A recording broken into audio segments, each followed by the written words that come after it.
ओम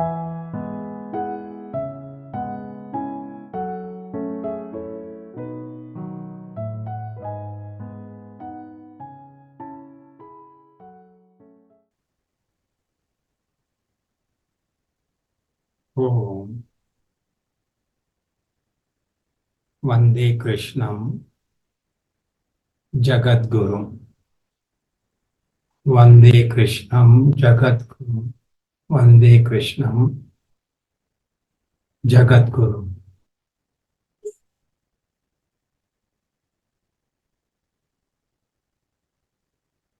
गीता जी का प्रथम अध्याय हम समझने की कोशिश कर रहे हैं। नाम इस अध्याय का है अर्जुन विषाद योग। कि अर्जुन को विषाद हुआ, दुख हुआ।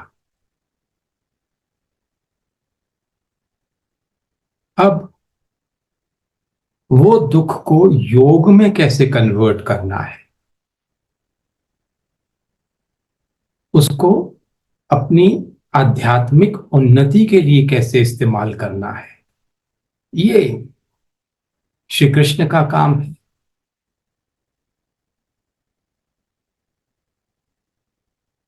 युद्ध बस शुरू ही होने वाला है। दोनों तरफ की सेनाएं आमने सामने खड़ी हैं। एक बार इस दृश्य को इमेजिन करो कि लाखों सैनिक इधर, कितने ही महारथी इधर, लाखों सैनिक कितने ही महारथी उधर।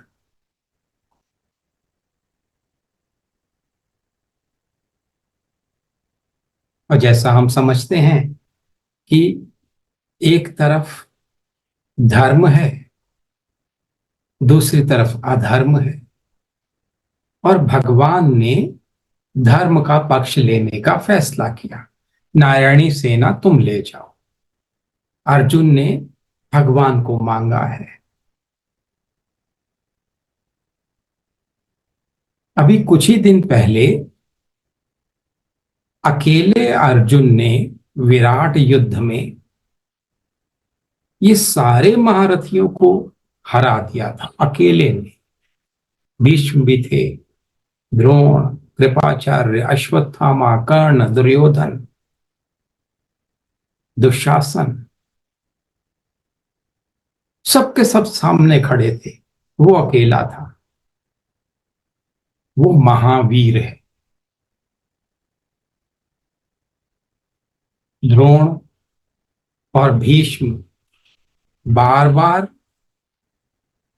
दुर्योधन को और कर्ण को चेताते हैं कि अर्जुन एक प्रज्वलित महाअग्नि कुंड है।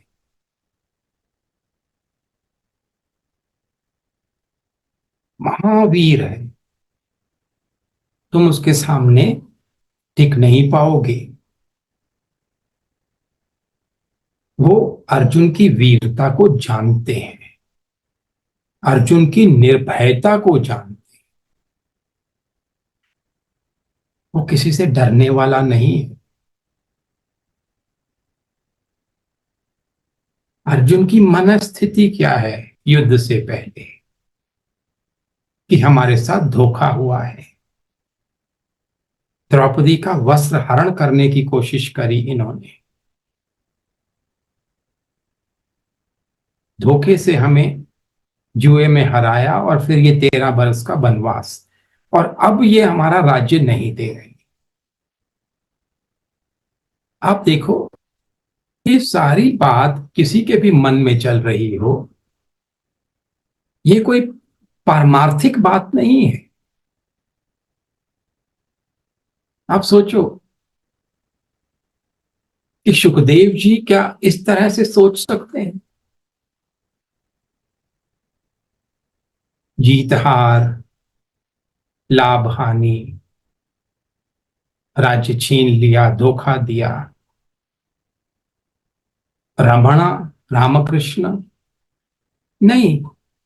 क्योंकि उनकी आध्यात्मिक स्थिति, उनकी पारमार्थिक स्थिति, परमात्मा का अनुभव स्थिर है। उनको सपने में भी ये शक नहीं आ सकता, ये बात मन में नहीं उठ सकती कि संसार सत्य है कि असत्य है। वो सर्वदा इस भाव में रहते हैं कि संसार असत्य है, केवल परमात्मा ही सत्य है। काहे के लिए लड़ना? पर अर्जुन नर है, जीव है, जो अभी गुणों के बंधन से बंधा हुआ है। अभी इच्छाएं बाकी हैं, अभी अपेक्षाएं बाकी हैं, अभी रोष बाकी है, अभी वो भुला नहीं पा रहा है अपमान को।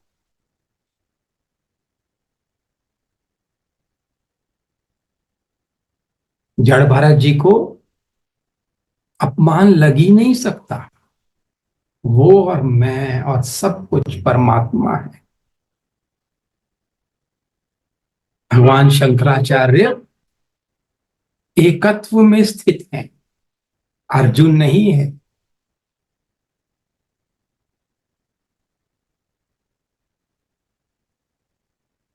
पर उसमें खूबियां बहुत हैं। क्या खूबियां हैं? कहते हैं कि वो श्री कृष्ण से अत्यंत प्रेम करता है, अपने मित्र की तरह। केवल जागृत अवस्था में नहीं, जब वो सो भी रहा होता है तो उसकी सांसों को ध्यान से सुनो, उसका मनोराज्य भी कृष्ण कृष्ण करता है, सपने में भी।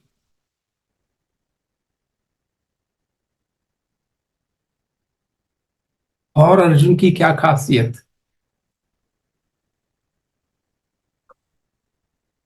इंद्र अर्जुन के पिता हैं। वो अर्जुन को टेस्ट करने के लिए कि इसमें कितना संयम है और कैसी नैतिकता का ये पालन करता है, उर्वशी को उसके पास भेजते हैं, उसको लुभाने के लिए। अर्जुन नैतिकता का भी प्रतीक है, मोरालिटी का वो एपिटोमी है।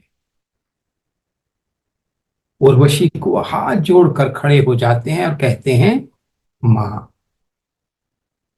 आप तो मेरी मां समान है। विराट देश का राजा अपनी पुत्री उत्तरा को अर्जुन को देना चाहता है, नहीं, ये तो मेरी पुत्री समान। हाँ, मेरा बेटा है अभिमन्यु, उसके लिए विचार कर सकते हैं। तो अर्जुन की मन स्थिति, माइंडसेट देखो, वीर भी है और बहुत ही राइचियस है। और कृष्ण का परम भक्त है। भगवान ने कहा एक श्लोक में, भक्तोसी में सखा चेती। तू मेरा भक्त भी है, तू मेरा सखा भी है, मेरा परम मित्र भी है। अब युद्ध में शंख नगाड़े सब बज रहे हैं, युद्ध शुरू होने वाला है और अर्जुन पूरे उत्साह से भरा हुआ है। श्री कृष्ण उसके सारथी हैं। अर्जुन श्री कृष्ण को कहता है, आप मेरा रथ दोनों सेनाओं के बीच में ले चलो, मैं देखूं तो सही कि उस दुर्बुद्धि धृतराष्ट्र और उसके पुत्र दुर्योधन के साथ कौन कौन से राजा खड़े जो इस अधर्मी का साथ दे रहे हैं, उसके लिए लड़ने को तैयार है। किस किस का मरने का समय आ गया है। मुझे दोनों सेनाओं के बीच में, जहां मैं सब कुछ क्लियरली देख सकूं, आप ले चलो।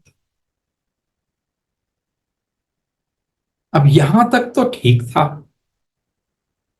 वीरता का भाव है, और भगवान को वो एक तरह से आदेश दे रहे हैं। जरा देखें कौन कौन है सामने। भगवान रथ को दोनों सेनाओं के बीच में ले जाके खड़ा करते हैं, और अर्जुन की नजर सामने खड़े पितामह पे पड़ती है, सामने खड़े गुरु द्रोण पे पड़ती है। अब उसके हाथ पैर फूलने लग जाते हैं। यहां बड़ी क्लियरली ये समझो कि हाथ पैर डर के कारण नहीं फूल रहे हैं, हाथ पैर मोह के कारण फूल रहे हैं। ये तो आदरणीय है, पूजनीय है, इनके साथ में कैसे लड़ सकता है।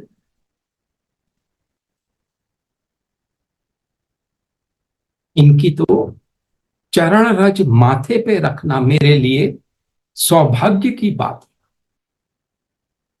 और वैसे भी देखो तो इधर भी मेरे भाई खड़े हैं और उधर भी मेरे भाई खड़े हैं, और मेरे इतने रिश्तेदार खड़े हैं, मामा हैं, बच्चे हैं,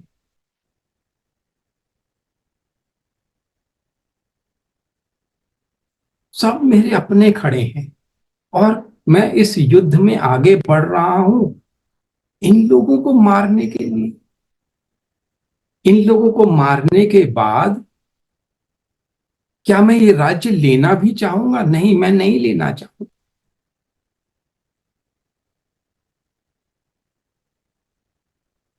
वो भगवान से कहता है कि मेरे हाथ पैर कांप रहे हैं, गांडीव हाथ से छूटा जा रहा है, सारे बदन में जैसे आग सी लगी है, मैं युद्ध नहीं कर पाऊंगा।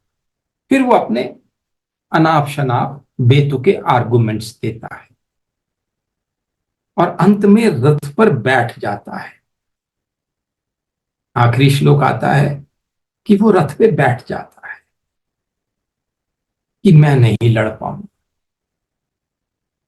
मुझे निहत्था ये लोग मार भी दें मुझे मंजूर है, मैं नहीं लड़ पाऊंगा। अब आप ये समझो, दोनों जगह पे देखो, रथ सेनाओं के बीच में ले जाने से पहले क्या मनस्थिति थी, और 5-10 मिनट में क्या हो गया, मनस्थिति एकदम बदल गई। क्यों बदल गई? क्या पहले मालूम नहीं था कि भीष्म से लड़ना पड़ेगा और द्रोण से लड़ना पड़ेगा, और दोनों तरफ संबंधी खड़े हैं, उनको मरना पड़ेगा, मारना पड़ेगा?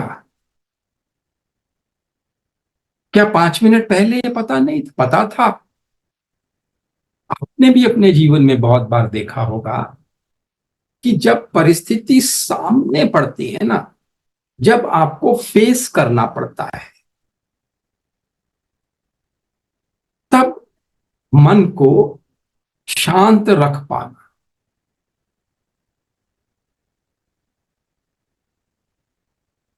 द्वंद्वों से रहित रख पाना, मोह से रहित रख पाना, कंफ्यूजन हटा के स्टेप ले पाना, तब मुश्किल हो जाता है। पहले आपको एक सतह पे मालूम होता है, हाँ ये भी हो सकता है, हाँ वो भी हो सकता है, देख लेंगे। आप टालते हो, आप ठीक तरह से सोचने को भी टालते हो। देख लेंगे, बाद में सोच लेंगे। पर जब आप कूद ही पड़े वहां, आपको वहां पर अब डिसीजन लेना ही है, सामने परिस्थिति आ गई है, उस समय जो शांत रह पाता है, भगवान कहते हैं वो स्थित प्रज्ञ है। उसकी जो नॉलेज है, उसने जो जीवन में सीखा है, अगर वो ऐसी परिस्थिति में शांत रह पाए तो वो ही स्थित प्रज्ञ है, वो ही परम पद को, आत्म तत्व को अनुभव करने का अधिकारी है। बाकी सब तो स्ट्रगल कर रहे हैं। तो अर्जुन और भगवान, ये नर और नारायण के अवतार हैं। नारायण कौन है? जो अच्युत है। च्युत मतलब हिलना, बदलना, चेंज हो जाना। अच्युत जो सदैव एक रस है, जो सदैव अपने स्वरूप में स्थित है, जो अपने स्वरूप को कभी नहीं भूलते। सच्चिदानंद घन, जगदीश्वर, सर्वेश्वर, सर्वज्ञ, सर्व, अवयव, शाश्वत, अनादि, अनंत, अमध्य,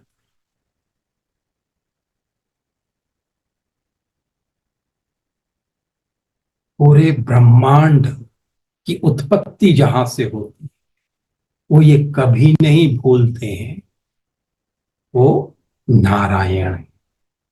नर क्या है? जो अर्जुन की मनस्थिति है, जो अभी अच्युत नहीं हुआ, जो च्युत हो जाता है। च्युत यानी जो भूल जाता है, जो डिग जाता है, जो हिल जाता है, स्थित नहीं रह पाता। थोड़ी देर पहले वीरता की बातें करता है, थोड़ी देर के बाद अनाप शनाप, भय, मोह की बातें करने लग जाता है।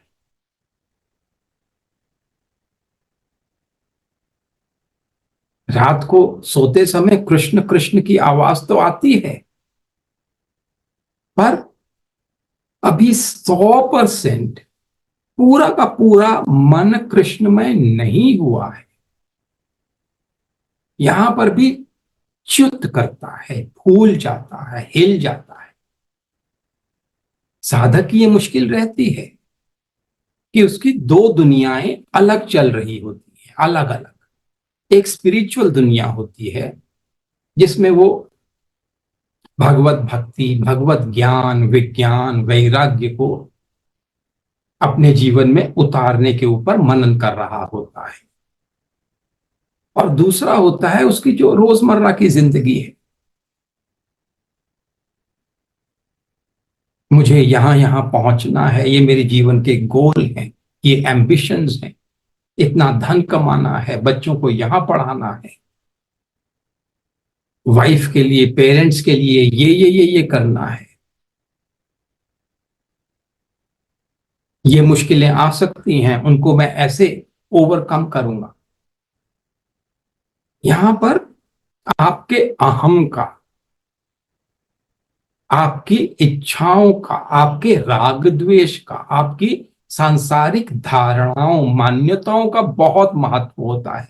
और दूसरी जो पहले बताया कि उसमें परमात्मा का महत्व रखने की कोशिश कर रहे हैं, इन दोनों में टकराव होता है।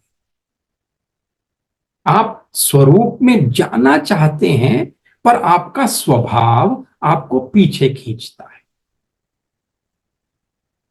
आप सत्संग अटेंड करते हैं, आप ध्यान करते हैं, आप स्वाध्याय करते हैं, पर जो भी कर रहे हैं आप, आपकी एक दूसरी दुनिया आपके मन के सबकॉन्शियस में वो चल ही रही होती है,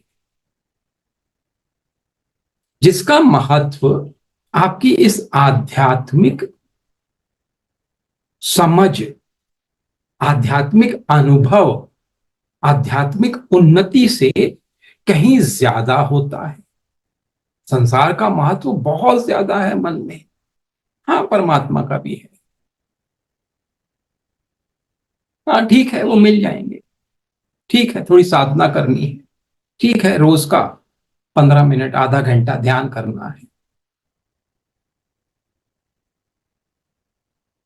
तो जो नारायण है वो 100% अध्यात्म में स्वरूप में स्थित है। जो नर है वो इधर उधर डोल रहा है। अर्जुन अभी इधर उधर डोल रहा है।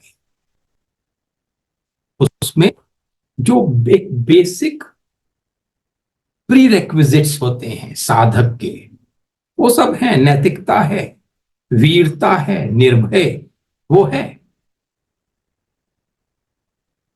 और बहुत बड़ी बात वो विनयी भी है, हम्बल भी है।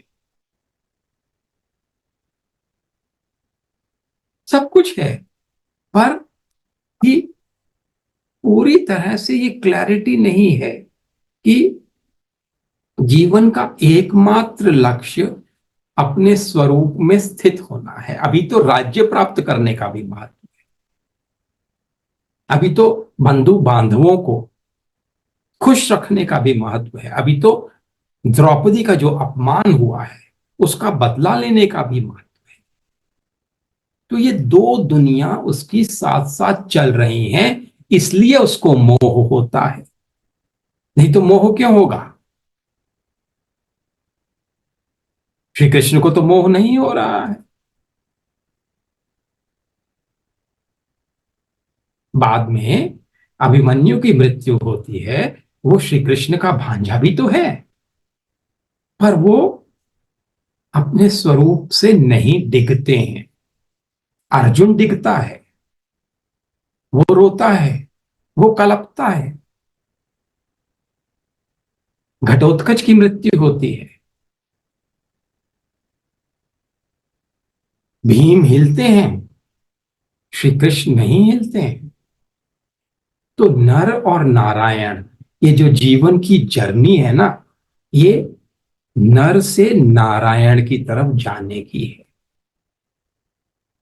जो हम डिगते रहते हैं, हिलते रहते हैं। मन दो भागों में बटा है, एक आध्यात्मिक भाग है, एक सांसारिक भाग है।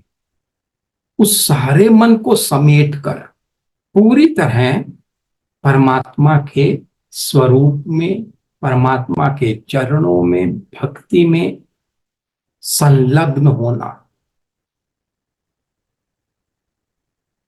जैसे श्री रामकृष्ण कहते हैं कि अगर एक धागे के 4 मुंह बने हो तो उसको तुम सुई के छेद में से नहीं निकाल पाओ। उसी तरह मन अगर बटा हुआ होगा तो जो अध्यात्म की उच्चतम स्थिति है वो प्राप्त नहीं हो सकती। किसी ने तो यहां तक भी कह दिया कि सुई के छेद में से तुम हाथी तो निकाल सकते हो,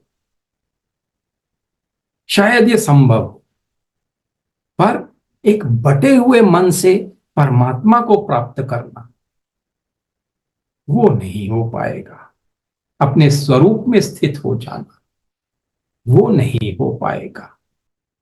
ये पूरा अध्याय क्या सिखा रहा है हमें?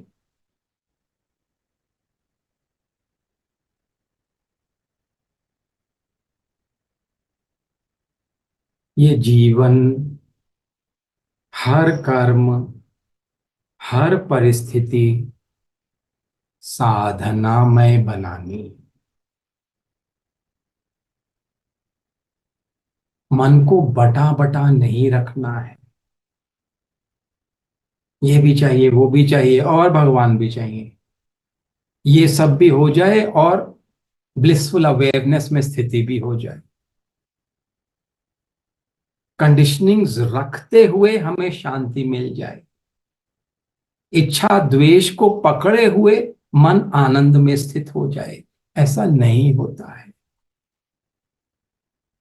मन सच्चिदानंद में स्थित करके फिर सारे कर्म किए जा सकते हैं।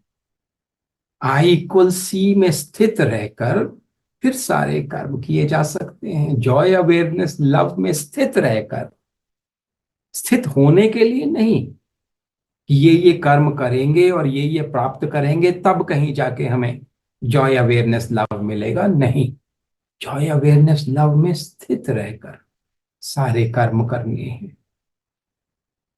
मन जो ये इधर भी भाग रहा है उधर भी भाग रहा है, उसको स्थिर करें, उसको शांत करें। इसीलिए अभ्यास का महत्व है। रोज रोज सुबह शाम सारा दिन परमात्मा में बना दें अपने को, भक्ति में, ज्ञान में। मन बस इसी में रमा रहे, तो ये नर से नारायण की जो जर्नी है ऐसे अनायास में ही पूरी हो जाए।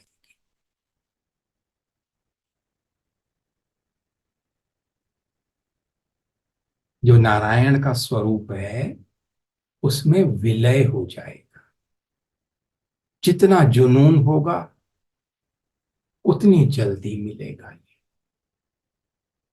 भगवान हम पर कृपा करें कि हमारा बटा बटा मन अब एकत्र हो जाए, एक में स्थिति हो जाए, अपने स्वरूप में स्थिति हो जाए।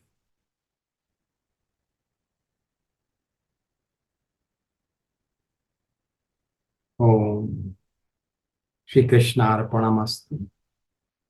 श्री रामकृष्णार्पणमस्तु। हरि ओम तत्सत्। ओम सर्वे भवन्तु सुखिनः, सर्वे सन्तु निरामयाः, सर्वे भद्राणि पश्यन्तु, मा कश्चित् दुःखभाग्। ओम शांति शांति शांति।